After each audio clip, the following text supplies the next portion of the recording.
بسم اللہ الرحمن الرحیم۔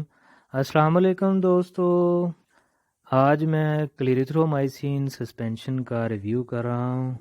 آج کی ویڈیو میں آپ کو بتاؤں گا کلیریتھرومائسین سسپینشن کو بنانے کا صحیح طریقہ کیا ہے، کیونکہ بہت سی مائیں یہ شکایت کرتی ہیں کہ سیرپ ذائقے میں بہت کڑوا ہے اور بچوں کو پلانے میں بہت زیادہ دقت محسوس ہوتی ہے، کیونکہ بچے جیسے ہی اس کو پیتے ہیں تو الٹی کر دیتے ہیں۔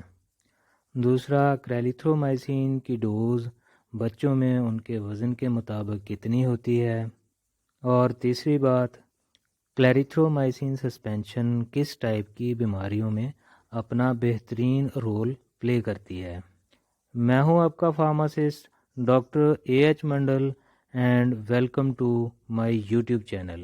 جی تو دوستو، کلیریتھرومائسین سسپینشن بچوں میں جن علامات میں استعمال کروایا جاتا ہے وہ یہ ہیں: tonsillitis, pharyngitis, acute exacerbation chronic bronchitis, uncomplicated skin and skin structure infection, pneumonia, acute otitis media in paediatrics.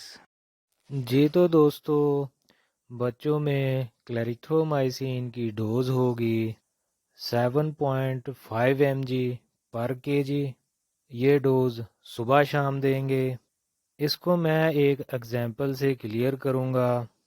مثلا ایک بچے کا وزن 10 کلو ہے تو اس کی ڈوز ہوگی 75 mg، مطلب کہ 3 cc صبح اور 3 cc شام کو۔